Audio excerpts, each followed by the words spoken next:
Salam mahabbah, salam sejahtera, istri, anak-anak, cucu, menantu. Semoga semuanya sehat.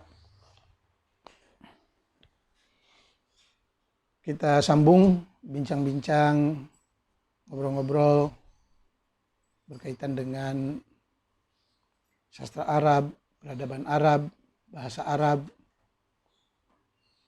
semuanya yang berkaitan dengan Arab dan Islam.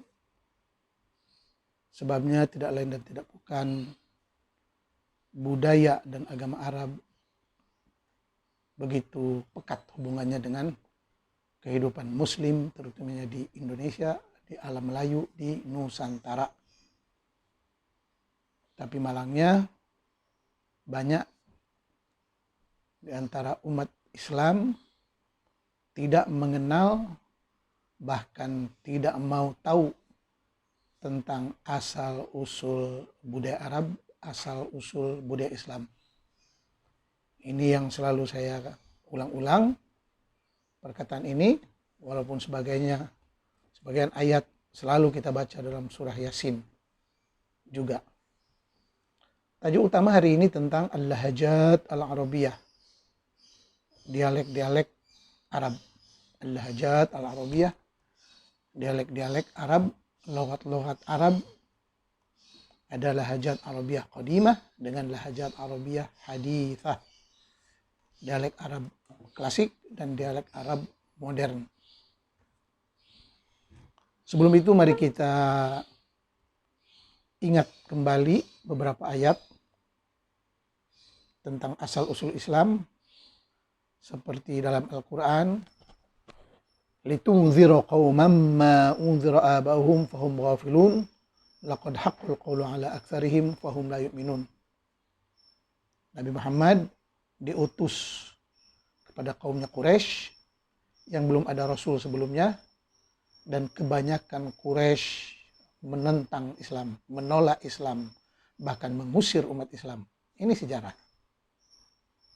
Sahih tidak sahih, betul tidak betul, kita sama-sama mengkajinya dalam sejarah. Dan sejarah adalah tentang jati diri. Sejarah adalah tentang peradaban. Sejarah adalah tentang riwayat hidup suatu bangsa. Bangsa yang tidak memiliki sejarah tidak mempunyai jati diri. Bangsa yang tidak memiliki sejarah akan terhilang, tercabut dari kemanusiaannya dan menjadi bangsa yang terus terombang-ambing bagaikan bulu ditiup angin. Oleh itu, mengenal sejarah masing-masing, mengenal sejarah kebudayaan masing-masing, mengenal sejarah kebudayaan bangsa masing-masing amat penting bagi mengenal pasti, mengetahui dan tahu tentang jati diri sejarah riwayat hidup. Di Indonesia ada banyak suku bangsa dan banyak pula bahasa dan sejarahnya. Dan terbentuk dengan kesatuan Indonesia yang sedang memproses sejarahnya dan jati dirinya yang masih belum jelas. Begitu juga di Arab.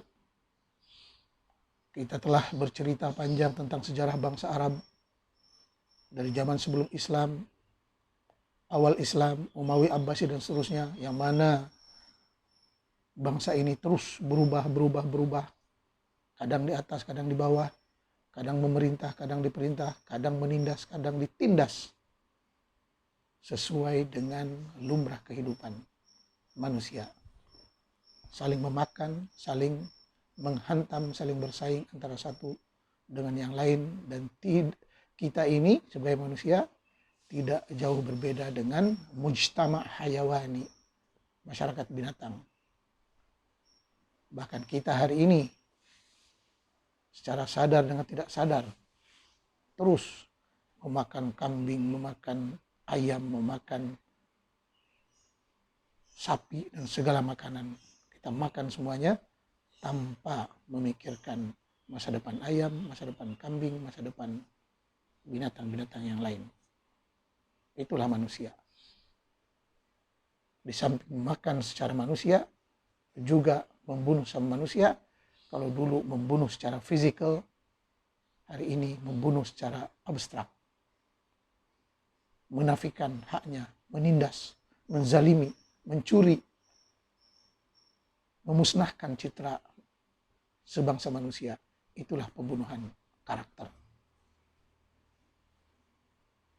Jadi manusia, bangsa Arab, bangsa Islam, bangsa yang diwujudkan mengikut keperluan perkembangan semasa pada zaman itu. Dan apabila Islam dan pengaraban disebarkan ke seluruh dunia, ianya sudah tentu akan bercampur dengan bangsa lain, dengan budaya lain, ada berlaku saling pengaruh-mempengaruhi, jajah-menjajah, ta'thir wa ta'athur, dan itu suatu sunnah kehidupan yang lumrah dalam dunia, dalam alam, dalam planet yang sentiasa berubah.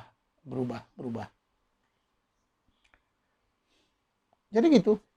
Litunzira qauman ma unzira abahum fahum ghafilun laqad haqqal qawlu ala aktsarihim fahum la yu'minun. Bahkan dalam cerita pengikut Nabi Muhammad itu hanya orang-orang dhaif, orang-orang lemah, ataupun dipanggil sampah masyarakat yang ingin mendapatkan keadilan sosial. Sedangkan bangsawan Quraisy, pembesar-pembesar Quraisy dari awal-awal lagi menentang Islam. Dan Quraisy telah terbiasa dengan keberbagaian budaya, kepelbagaian Tuhan, kepelbagaian agama, kepelbagaian keyakinan. Tapi Nabi Muhammad yang dipengaruhi oleh ajaran sebelumnya, Kristen, Yahudi, Zarathustra, memilih Tuhan yang Maha Esa.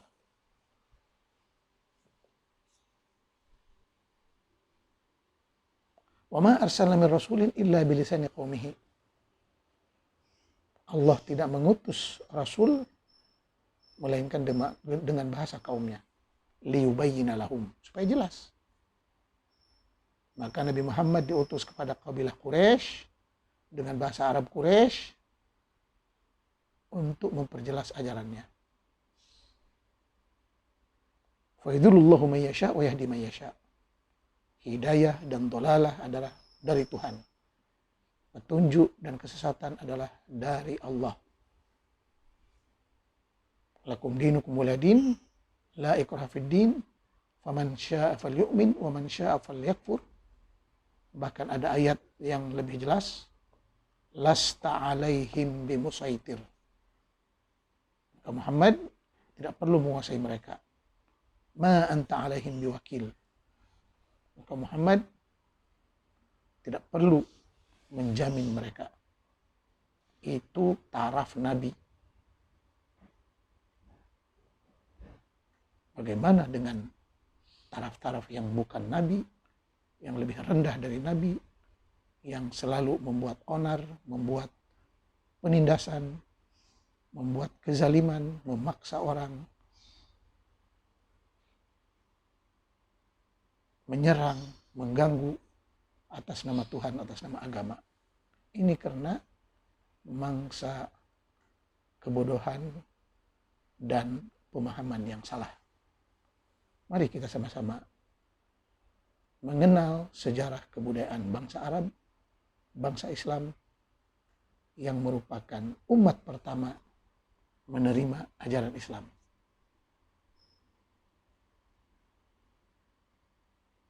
Dalam Quran, litunzira ummal qura wa man haulaha. Nabi diutus untuk berdakwah di Ummul Qura, Mekah. Tidak ada kaitannya dengan kaum lain, bangsa lain. Bahkan di antara sekian ratus kabilah hanya Quraisy yang disebut. Li'ila fi Quraisyin falyabudu rabb hadzal bait. Silahkan dibaca selengkapnya. Bahkan Utsman dalam pengumpulan Quran, dia berkata, uktubul Quran bilughati Quraisy. Tulislah Quran dalam bahasa Quraisy, sebab Rasul dan Quran itu untuk Quraisy. Ya, sekali lagi, kalau mau meniru agama Quraisy, fahami sejarahnya, fahami kebudayaannya, dan ambil budaya uruf yang sesuai dengan budaya lokal, sesuai dengan bangsa baru, baik itu bangsa Indonesia, bangsa Afghanistan, bangsa Yaman, atau bangsa yang lain-lain. Jangan memaksakan budaya Quraisy, budaya Arab Quraisy Badawi, padang pasir, diterapkan di budaya bangsa berlainan. Sebab itu akan menimbulkan berbagai konflik. Oleh itu hari ini umat Islam pun bukan satu bentuk, tapi ratusan mazhab, ratusan aliran, ratusan pemikiran, dan sebagainya. Jadi jangan ada yang mendakwa dirinya paling benar, paling baik, paling mulia, paling ahli surga. Sebab sunnah perbedaan itu adalah sunnah kehidupan, lumrah kehidupan. Yang penting apa manfaat dari agama ini? Apa manfaat dari ajaran ini? Apa manfaat dari akidah ini? Untuk kemajuan bangsa, untuk kemajuan negara dalam semua bidang. Ekonomi, budaya, pertanian, pembuatan, industri, teknologi, dan lain-lain. Jangan menjadikan agama sebagai penghalang, pembeku, pembawa manusia ke belakang 1400 tahun. Menjadikan manusia muslim kaku, beku, jumud, tidak bisa bergerak dengan alasan mesti berpegang kepada salaf, ajaran terdahulu, sedangkan dunia terus maju. Dunia terus berkembang, dunia terus mengalami perubahan, dan kalau kita tidak berubah akan rebah. Benda yang tidak berubah itu adalah benda mati. Maka kebanyakan umat Islam sebenarnya telah pun mati. Mati rasa, mati perikemanusiaan, mati akal, seperti yang kita saksikan pada hari ini. Tidak ada kemajuan yang dicipta oleh umat Islam dalam semua bidang yang penting dalam kehidupan. Bangsa maju terus maju, berpikir, mencipta, mereka membuat ciptaan-ciptaan yang memberikan kebaikan kepada bangsa lain, kepada umat lain, sedangkan umat Islam masih lagi berpegang kepada hadis kullu muhdatsatin bid'ah wa kullu bid'atin dhalalah wa kullu dhalalatin finnar. Setiap benda baru itu adalah bid'ah. Bid'ah itu membawa kepada dhalalah, kesesatan. Kesesatan itu akan membawa kepada neraka. Habis. Tidak bisa bergerak. Ditambah lagi sifat manusia memang pemalas. Banyak alasan. Wa kana al-insanu aktsara syai'in jadala. Manusia paling banyak alasan. Sedangkan bangsa lain yang berakal terus berpikir, mencipta dan menciptakan mukjizat hasil pemikiran manusia dalam bentuk pesawat, kereta api cepat, alat-alat canggih, dan sebagainya. Itulah mukjizat yang sebenar.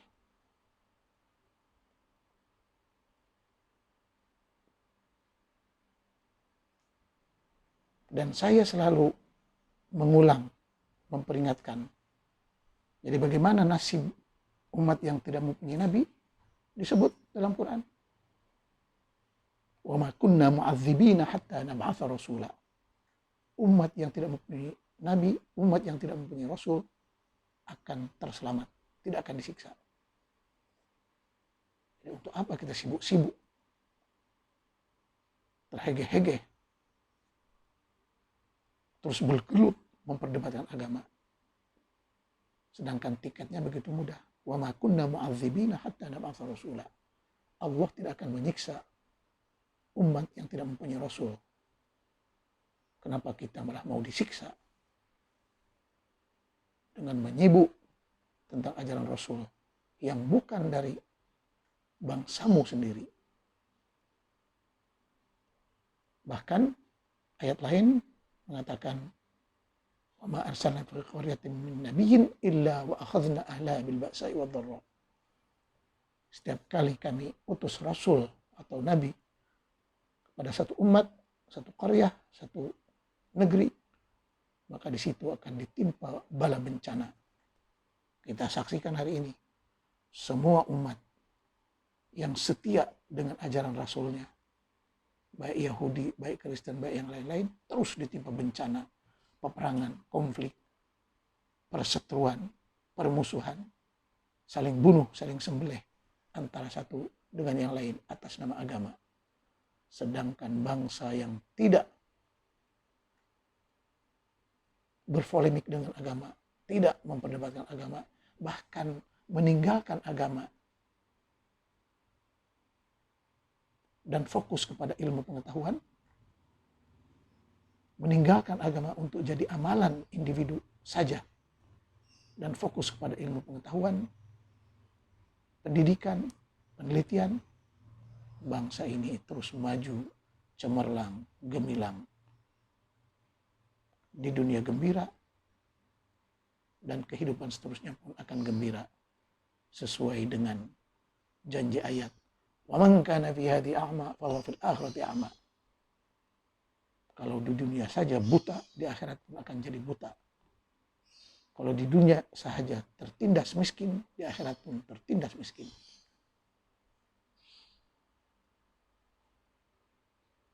Jadi memahami sejarah kebudayaan Arab, sejarah kebudayaan bangsa Arab, bahasa Arab,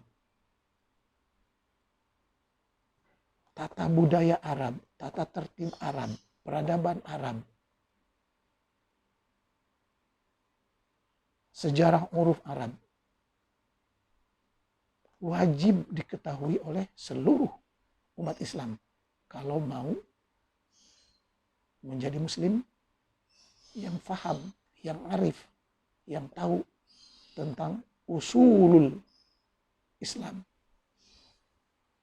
Sebab Quran berkata, Inna anzalna Qur'anan Arabiyyan.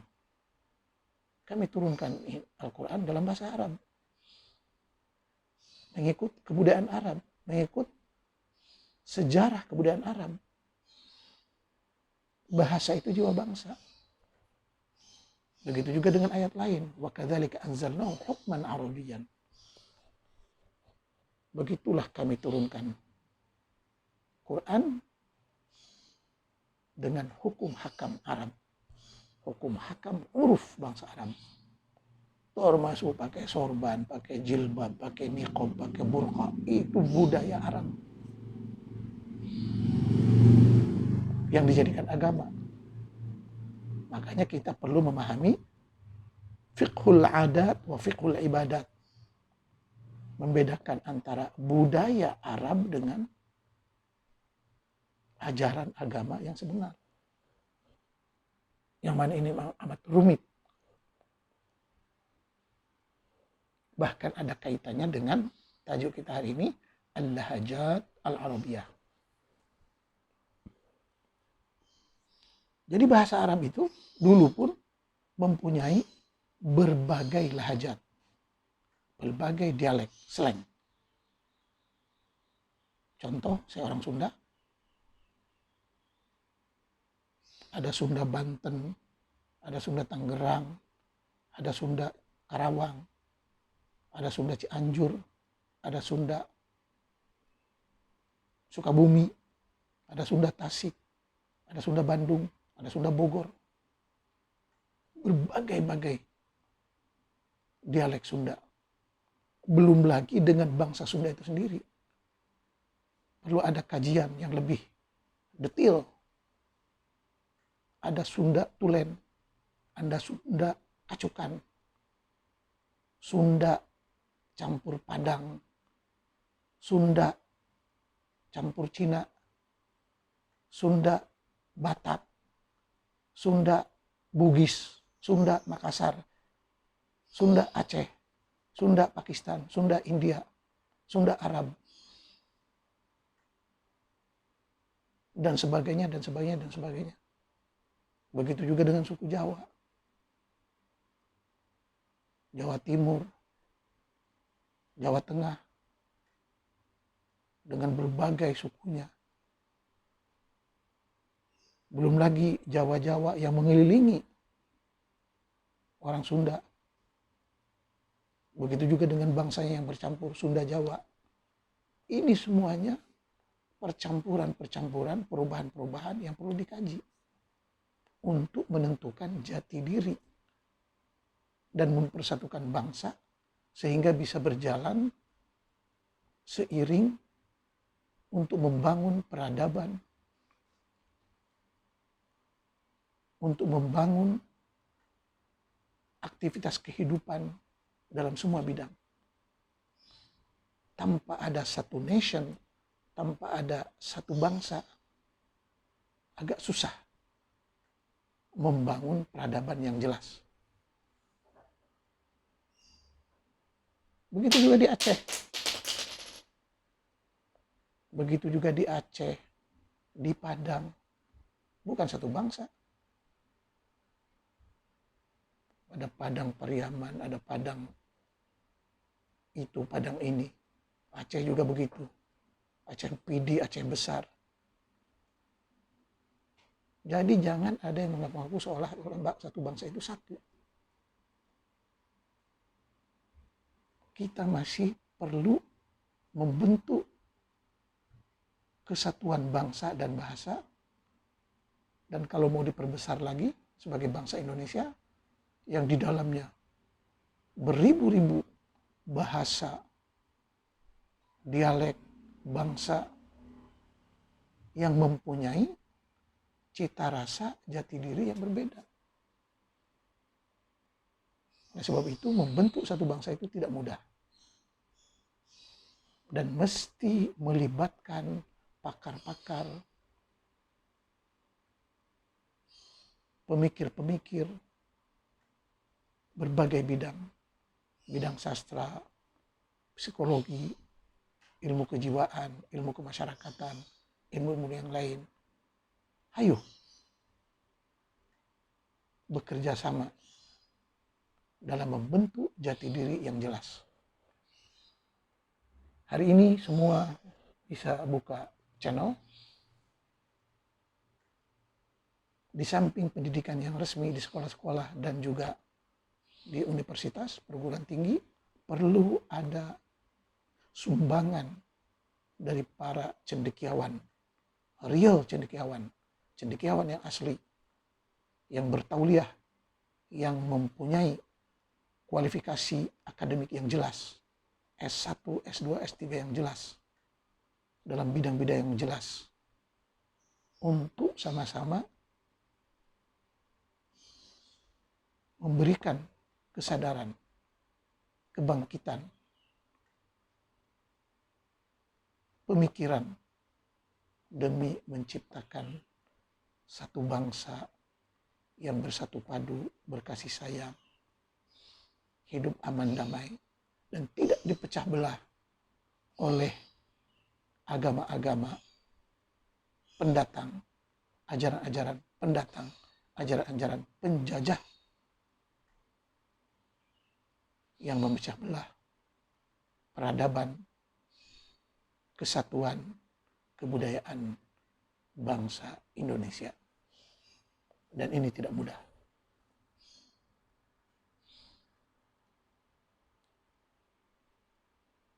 Jadi bahasa yang hidup adalah bahasa yang terus berubah. Begitu juga dengan bangsa, begitu juga dengan budaya. Dan kita sebagai umat manusia mesti mempunyai kesadaran bahwa perubahan, perkembangan, perbedaan dalam segala sesuatu itu adalah suatu keniscayaan kehidupan. Dan tidak perlu saling bermusuhan, bergaduh, bertikai. Silahkan berdebat, tapi untuk mencari penyelesaian dan solusi terbaik. Bukan perdebatan itu membuahkan permusuhan.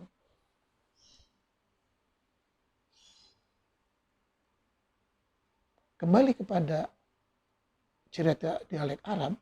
Jadi dialek Arab itu dulu ada dialek qadim dan ada dialek hadis. Bayangkan. Dialek qadim, bahasa Arab klasik dengan dialeknya klasik. Ada al-kashkasha, al-ajrafa, al-an'ana, macam-macam lagi. Bahkan ada bahasa utara dengan bahasa selatan.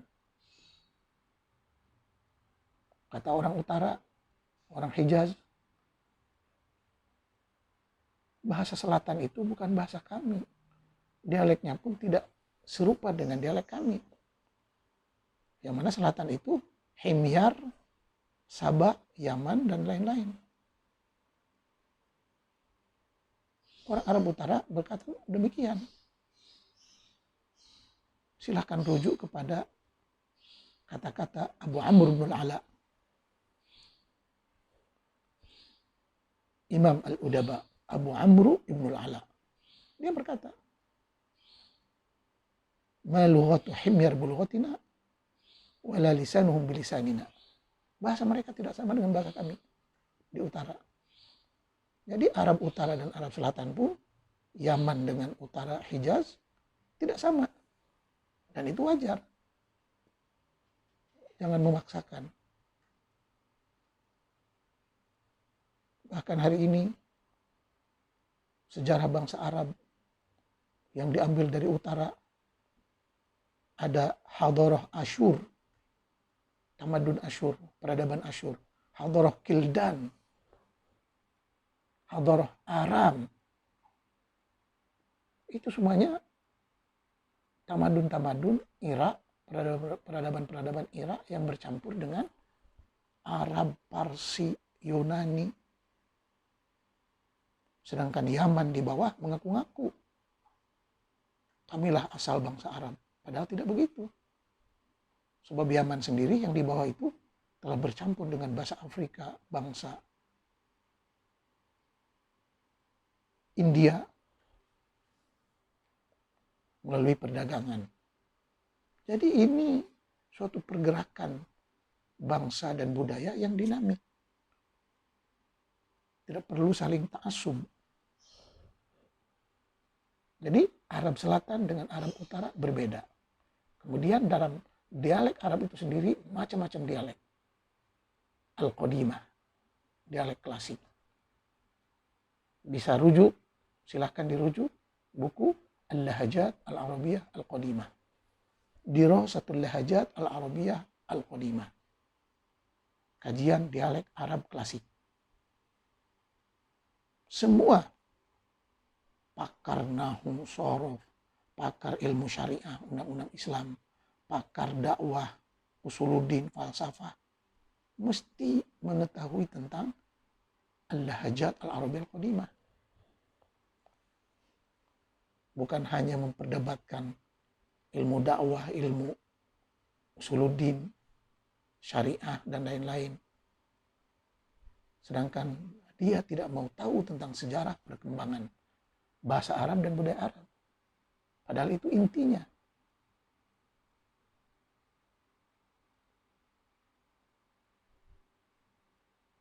Para dai muslim, para pendakwah Islam mesti mempelajari peradaban Arab, sejarah peradaban Arab. Hari ini dengan mudah kita dapat buku Tarikh Adab Al-Lughah Al-Arabiyah. Buku sejarah kesusastraan Arab. Bermacam-macam. karya Jurji Zaidan, karya Umar Faruk, karya Taha Hussein, karya Syauqi Dhaif, dan lain-lain, dan lain-lain. Karya-karya para orientalis. Ini mesti dikaji. Sebelum berani bercakap tentang Islam, sebelum berani bercakap tentang sejarah Islam, hukum hakam Islam, yang hanya menunjukkan kebodohannya kalau tidak memahami peradaban, sejarah peradaban Arab. Para penceramah, para pendakwah Islamiyah dari berbagai suku bangsa, Indonesia, Pakistan, Afrika, dan lain-lain, Zakir Naik dan seumpamanya, bercerita tentang Islam, tapi tidak mengenal sejarah budaya peradaban Arab dan Islam, maka yang dipertontonkan hanyalah kebodohan, kebodohan, kebodohan.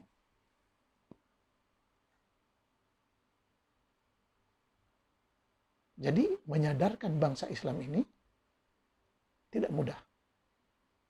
Perjalanannya begitu panjang. Oleh sebab itu, dulu ada seorang yang bertanya, ingin tahu Islam yang sebenar. Bagaimana caranya? Dijawab oleh seorang yang pintar, Iqra wabhas binafsik. Baca dan kaji dan telaah sendiri. Hari ini kalau berlaku kejadian-kejadian seperti yang dilakukan oleh pengganas ataupun militan dari Ikhwan Muslimin, dari HTI, dari Al-Qaeda, dari Boko Haram, dari aliran-aliran yang lain, semua mengatakan la yumathilul Islam. Itu tidak mewakili Islam. Padahal mereka semua berpegang kepada Quran dan hadis.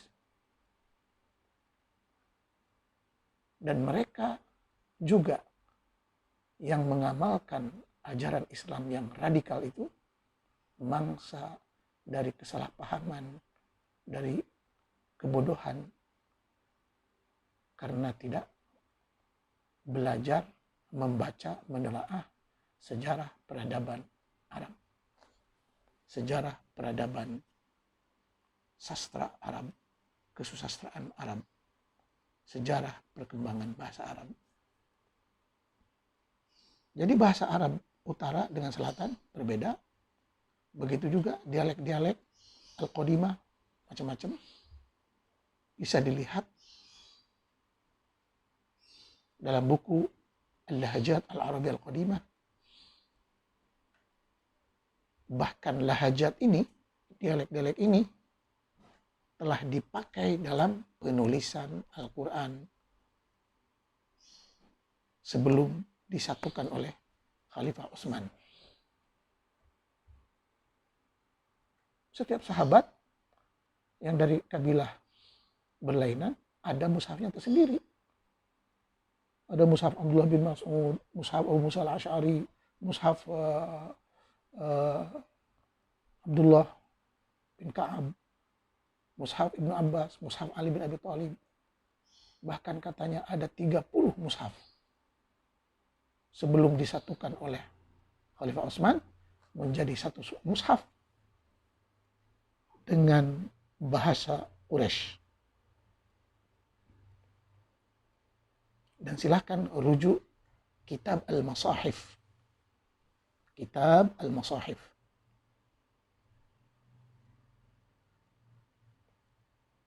Dengan mudah hari ini. Buka Google, tulis Kitab Al-Masahif, keluar. Juga dengan buku-buku yang lain yang saya sebutkan.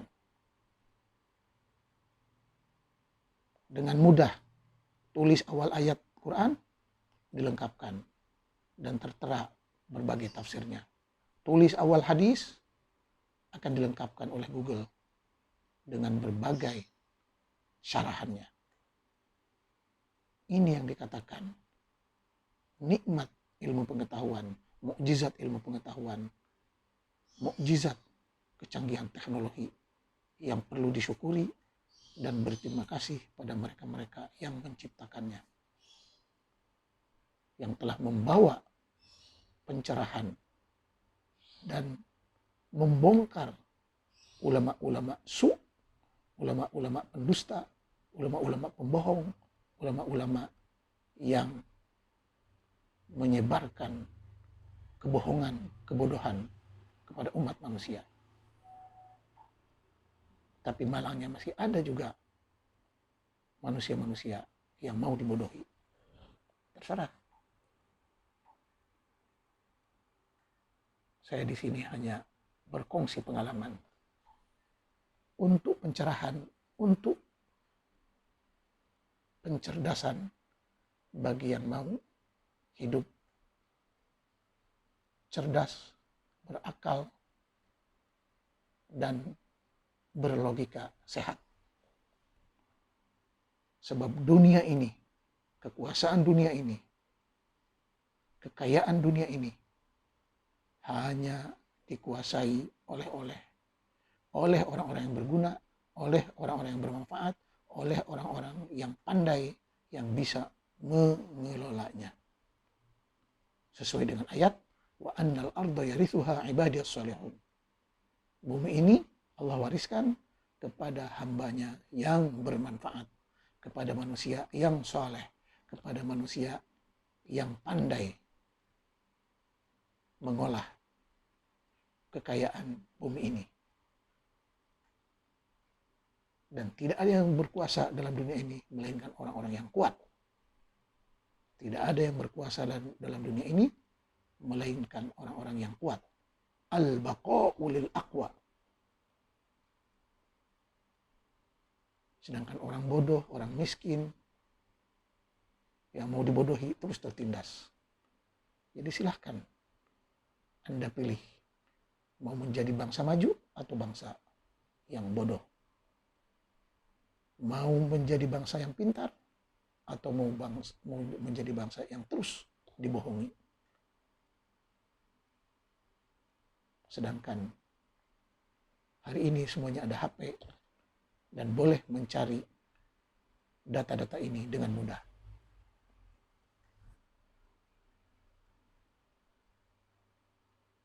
Quran pun ada menyebut bahwa yauma la yanfa'u malu wala banun illa man atallaha biqalbin salim.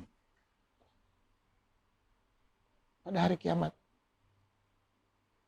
tidak ada guna harta dan anak melainkan yang mempunyai hati yang damai dan sejahtera, yakni orang-orang yang baik.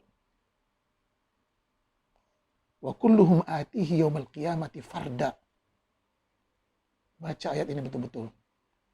Wa kulluhum atihi yaumal qiyamati farda. Semua orang akan menghadap Tuhannya sendiri-sendiri. Sendiri-sendiri. Tidak ada guru, tidak ada tok syekh, tidak ada nabi, tidak ada orang itu, orang ini yang menjual-jual syafaat, yang mengiming-iming syafaat. Tapi Quran begitu jelas. Wa kulluhum atihi yaumal qiyamati farda. Semua orang akan menghadap Tuhan sendiri-sendiri.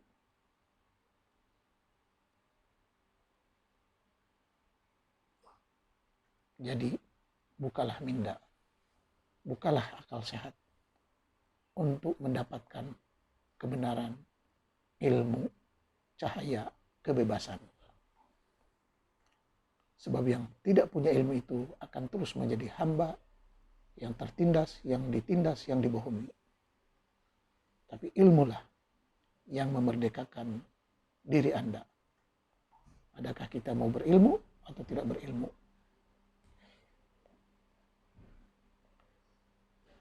Bahkan di dalam zaman modern juga ada yang dipanggil al-lahjat al-arabiyah al-hadisah. Bahasa Arab modern yang akan disambung kemudian. Terima kasih.